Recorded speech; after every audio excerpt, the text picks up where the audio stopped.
Charles Quint, au monastère de Saint-Just.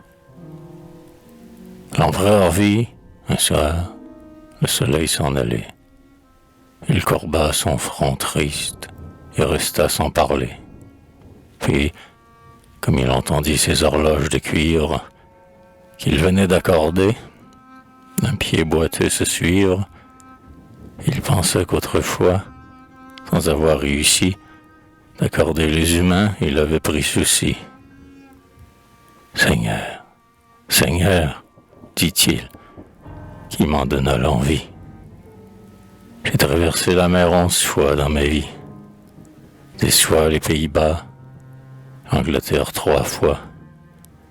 Ai-je assez fait la guerre à ce pauvre François? J'ai vu 2 fois l'Afrique et 9 fois l'Allemagne, et voici que je meurs sujet du roi d'Espagne. Et que faire à régner? Je n'ai plus d'ennemis. Chacun s'est dans la tombe, à son tour, endormi. Comme un chien affamé, l'oubli tous les dévore. Déjà le soir d'un siècle à l'autre sert d'aurore. Ai-je donc, plus habile à plus longtemps souffrir, seul parmi tant de rois, oublié de mourir?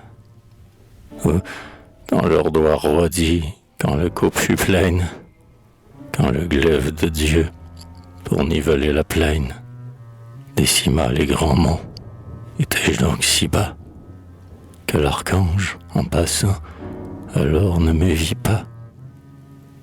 M'en vais-je donc vieillir à compter mes campagnes, comme un pasteur ses bœufs descendant des montagnes, pour qu'on lise en mon cœur les leçons du passé, comme en un livre pâle et bientôt effacé?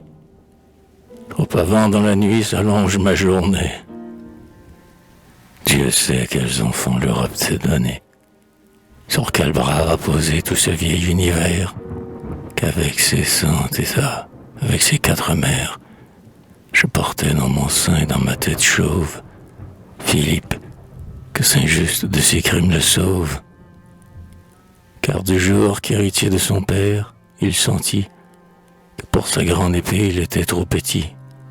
N'a-t-il pas échangé le ciel contre la terre, contre un bourreau masqué, son confesseur austère?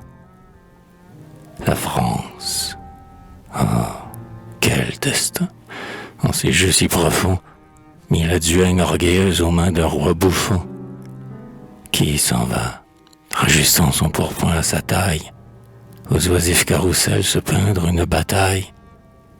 Ah, quand mourut François, quel sage s'est douté que du seul Charles Quint il mourrait regretté?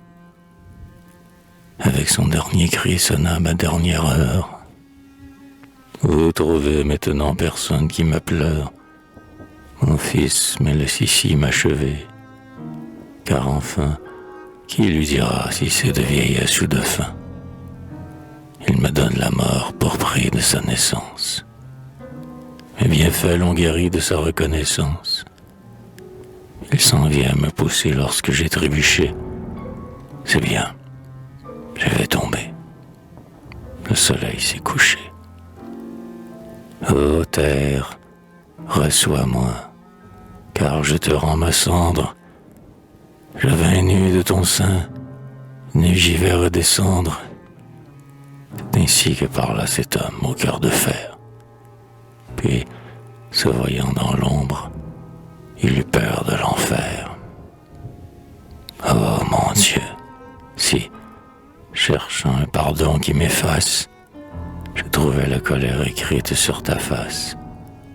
Comme ce soir, mon œil, cherchant le jour qui fuit, dans le ciel dépeuplé ne trouve que la nuit.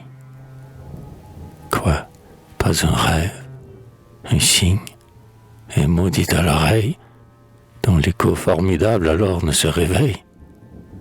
Non, rien à vous, Seigneur, de peut-être caché, qui riez les uns, car j'ai beaucoup péché. Alors, avec des pleurs, il disait sa prière, les genoux tout tremblants et le front sur la pierre. Tout à s'arrête, qu'il se lève, et ses yeux se clouaient à la terre et sa pensée aux cieux. Aussi que, sur l'autel couvert de draps funèbres, les lugubres flambeaux ont rompu les ténèbres. Les prêtres debout, comme de noirs cyprès, s'assemblent, étonnés des sinistres apprêts. Et les vieux serviteurs disaient: qui donc va naître ou mourir? Et pourtant priaient sans le connaître, car les sombres clochers s'agitaient à grand bruit et semblaient deux géants qui pleurent dans la nuit. Tous frappaient leur poitrine et respiraient à peine. Sous les larmes d'argent, le sépulcre d'ébène s'ouvrait, l'ineptial par la mort apprêtée, où la vie en ses bras reçoit l'éternité. Alors un spectre vint, se traînant aux murailles, livide, épouvanté les mornes funérailles. Maigre, les yeux éteints, et son pied sur le seuil de granit chancelait dans les plis d'un linceul. Qui d'entre vous, dit-il, me respecte et m'honore? Et sa voix sur l'écho de la voûte sonore frappait comme le pas d'un hardi cavalier. Qu'il s'en vienne avec moi dormir sous un pilier. Je m'y couche et j'attends que m'y suivent qui m'aiment. Pour ceux qui m'ont haï, je les suivrai moi-même. Ils y sont. Prions donc pour mes crimes passés. Pleurons et récitons l'hymne des trépassés. Il marcha vers sa tombe et pâlit. Qui m'arrête, dit-il. Ne faut-il pas un cadavre à la fête? Et le cercueil cria sous ses membres glacés. Puis le cœur entonna l'hymne des trépassés.